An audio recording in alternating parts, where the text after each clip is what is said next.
भाई और बहनों, चीन ने हिंदुस्तान के शस्त्रहीन सैनिकों की हत्या करके एक बहुत बड़ा अपराध किया है। मैं पूछना चाहता हूं, इन वीरों को बिना हथियार खतरे की ओर किसने भेजा और क्यों भेजा? कौन जिम्मेदार है? धन्यवाद। गलवान घाटी के युद्ध में आपको पता होगा कि वो झड़प कैसे हुई।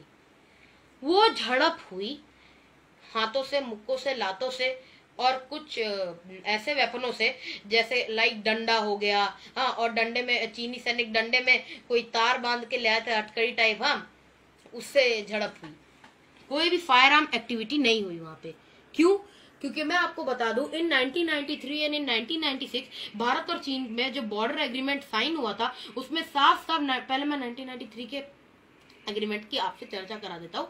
1993 के एग्रीमेंट में ये साइन हुआ था कि दोनों तरफ के सैनिक एक दूसरे की सीमाओं का कभी भी उल्लंघन नहीं करेंगे, और अगर उल्लंघन किया, जैसे कि भारतीय सैनिक चीन के लैंड पे चला गया, तो फिर चीनी सैनिकों को सिर्फ इतना बोलना है, यहाँ क्यों आ रहे हो, तो और फिर बस इतने ही लाइन से वो जो भारतीय सैनिक है उसको वापस मुड़ जाना है।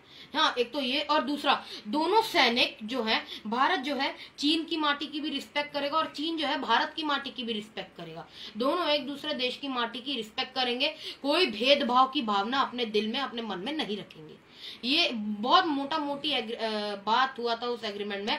तो चलिए, हमारा जो मेन एग्रीमेंट है गलवान घाटी से जुड़ा हुआ जो एग्रीमेंट है वो है 1996 का, वो मैं आपको बता देता हूँ। उस एग्रीमेंट में क्या साइन हुआ था? उस एग्रीमेंट में ये साइन हुआ था कि कभी भी जब भी इंडिया और चाइना के बॉर्डर में पेट्रोलिंग पार्टी पेट्रोलिंग कर रही होगी, तब न भारत के सैनिकों के पास न चीन के सैनिकों के पास फायर आर्म्स होंगे या फिर ब्लास्ट वेपन होंगे। फायर आर्म्स मतलब गन, चाहे वो हैवी वेट हो या लो वेट हो या हाई वेट हो, ओके, लाइक पिस्टल या लाइक AK-47, कुछ भी फायर आर्म्स नहीं होने चाहिए।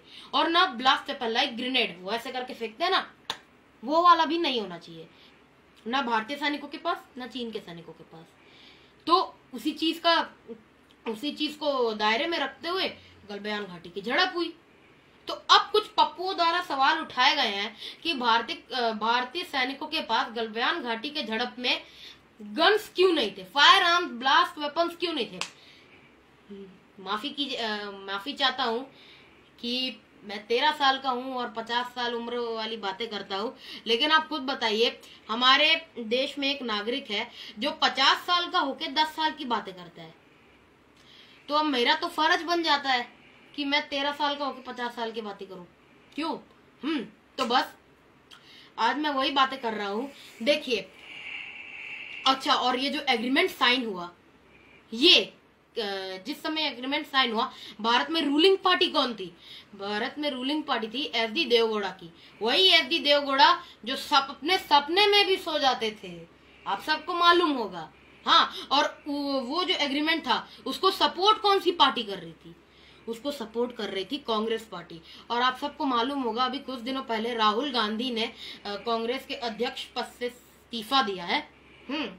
तो इसका मतलब वो कांग्रेस के अध्यक्ष रह चुके हैं। अब जब वो कांग्रेस के अध्यक्ष रह चुके हैं तो उनको इतना तो पता ही होना चाहिए कि उनकी पार्टी ने कौन से ईयर में कब कब कौन सा एग्रीमेंट साइन किया, और हमारे किस देशों से हमारी दोस्ती है, क्या क्या हमने पहले अपने कांड कर रखे हैं। इतना तो पता ही होना चाहिए किसी भी पार्टी के अध्यक्ष को कि हमने पास्ट में क्या किया हुआ है, क्या एग्रीमेंट साइन है।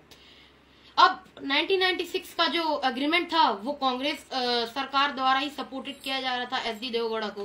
तो जब कांग्रेस ही समर्थन कर रही थी इस एग्रीमेंट का, और क्योंकि राहुल गांधी कांग्रेस के ही नेता है, तो उनको तो इतनी बात पता ही होनी चाहिए थी कि इंडिया चीन जब झड़प हो रही थी गलवान घाटी में, तो फिर फायर आर्म्स क्यों नहीं उठाए गए। उनको तो ये पता ही होना चाहिए था कि 1996 में समझौता हुआ था, इसीलिए उसको मद्देनजर रखते हुए सिर्फ हाथापाई हुई, मुक्काबाजी चली, इसलिए फायर आर्म्स नहीं उठाए गए।